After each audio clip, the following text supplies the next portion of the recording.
네, 안녕하십니까. MPATV 시청자 여러분, 박태양입니다. 오늘은 매경 부동산 사업단 빌딩 투자 분야 자문위원 김윤희 대표님 모셨습니다. 안녕하십니까. 안녕하세요. 반갑습니다. 네, 반갑습니다. 시청자분들한테 간단하게 소개해 주시면 좋을 것 같습니다. 저는 매경 부동산 사업단 빌딩 투자 분야의 자문위원으로 있고 강남 센터장으로 있는 빌딩 투자의 전문가 김윤희라고 합니다. 반갑습니다. 네, 반갑습니다.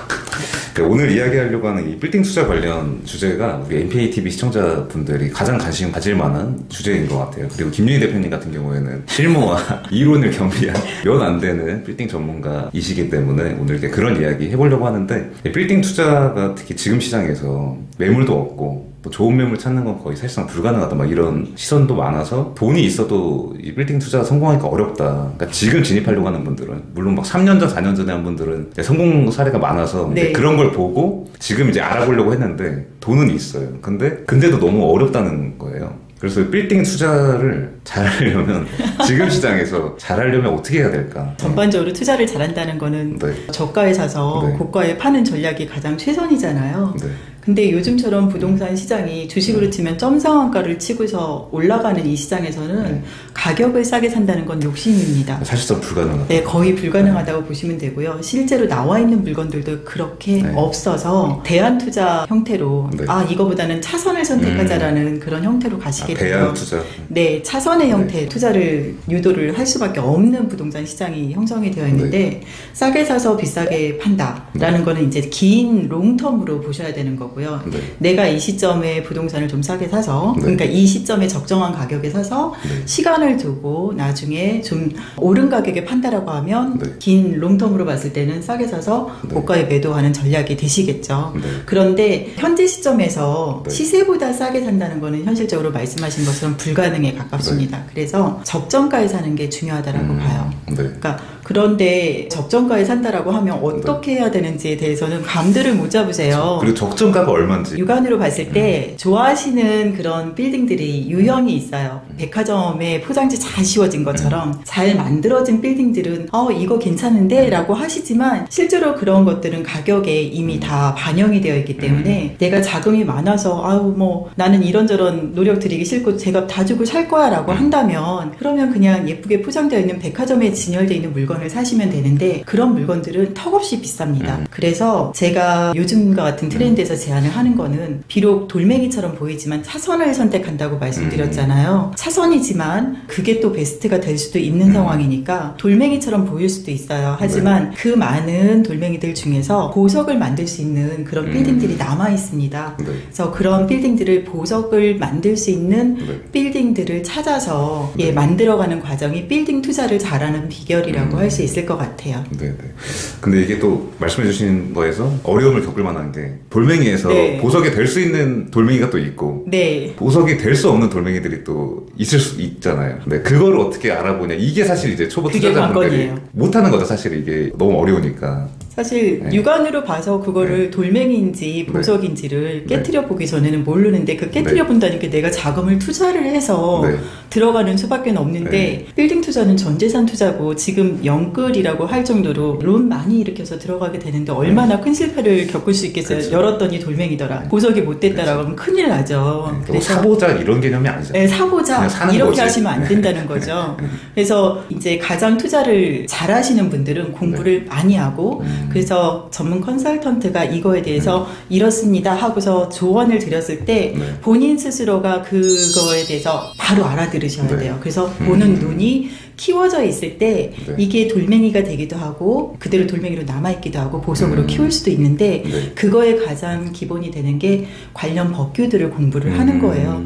근데 관련 법규들이 생각보다 그렇게 많지는 않습니다. 그래서 건축법이라던가 국토이용계획법 여러 가지 법률들이 있기는 하겠지만 그 중에서도 빌딩 투자에 필요한 분야들만 따로 공부를 하시면 되기 때문에 그 분야에서 어떤 부분을 응용을 했을 때 보석을 만들 수 있는지 없는지를 보실 수가 있어요. 그래서 박태영 대표님하고 앞으로 진행해서 살펴봐야 될 여러 법규들 중에서 딱 엑기스만 뽑아서 빌딩의 보석을 만들 수 있는 법규들만 좀 몇 가지 살펴보면 될 것 같아요. 알겠습니다. 그 보석이 될 수 있는 건물을 네. 알아볼 수 있는, 그러니까 인사이트를 결국에 네. 길러야 되는 거네요. 맞아요. 투자자가. 예. 아무리 유능한 컨설턴트가 있어도 길러야 된다. 사례가 투자자가. 네. 안목을 못 기르시잖아요. 네. 이미 컨설턴트는 그거를 10년, 20년씩 봐왔기 때문에 네. 건물을 딱 보면 네. 이게 보석이 될지 안 될지가 보여요. 그런데 이거를 아무리 보석이 됩니다라고 네. 말씀을 드리고 이런 방법을 통해서 보석으로 만들 수 있어요라고 네. 해도 들으실 때는 아 그래요? 하고 들어요. 네. 근데 돌아서면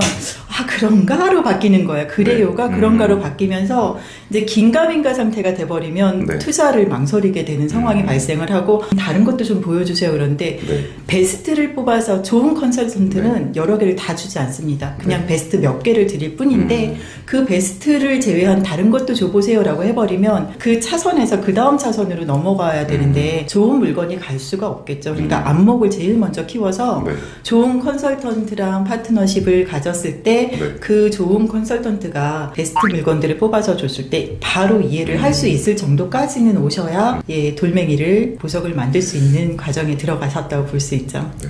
근데 제가 또 김윤희 대표님 말씀 듣다 보니까 궁금한데 네. 그러니까 최근에 좀 이런 빌딩 투자에 좀 성공한 분들은 보통 좀 어떤 분들이거나 어떤 물건 좀 사시나요? 대부분은 내 자금으로 100% 들어가자라고 하시면 네.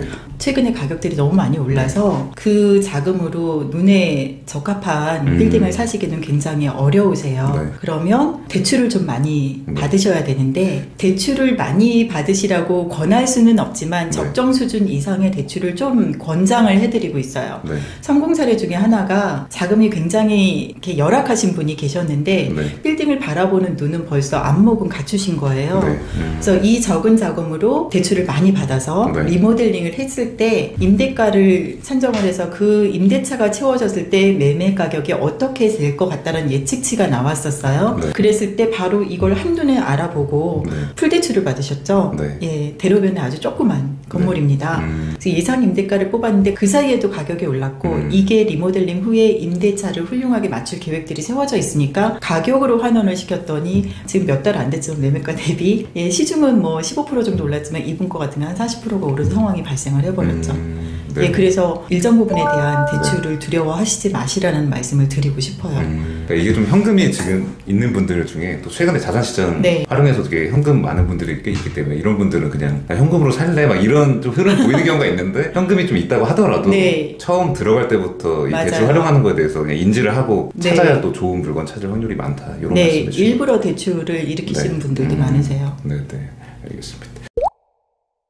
이렇게 해서 오늘 그 빌딩 투자 잘하기 위한 방법에 대해서 투자자 자체가 보석을 만들 수 있는 빌딩을 볼 수 있는 그 인사이트를 길러야 된다. 이게 다소 좀 진부한 얘기일 수도 있겠지만 이 인사이트를 기르려면 어떤 것들을 공부해야 하는지에 대해서 이제 다음 시간부터 이야기를 해보려고 하는데 그 법규를 공부해야 된다고 해주셨는데 대략 어떤 법규들이 있는지 또 일부 마무리하기 전에 큰 틀로는 이제 민사투표법이 있을 거고요. 네. 부동산 세법도 좀 공부를 해야 되고 네. 돈을 가장 많이 버는 곳은 공법 분야입니다. 그런데 공법은 주로 토지를 투자하시는 분들이 많이 하시기는 해요. 근데 빌딩 투자에서도 건축법이라던가 공법 안에서 건축법이라던가 국토의 계획 및 이용에 관한 법률이라던가 이런 것들을 잘 알았을 때 빌딩 투자의 한 분야를 또 꽉 잡고 갈 수 있는 것들이 있으니까 뭐 상가 건물 임대차 보호법 그리고 건축법 그리고 세법, 국세기본법, 지방세법 이런 것들을 하나씩 살펴보게 되면 예, 빌딩 투자에 성공하실 수 있는 그 엑기스만 들으실 수 있지 않을까 싶습니다. 알겠습니다. 다음 시간부터 또 좋은 내용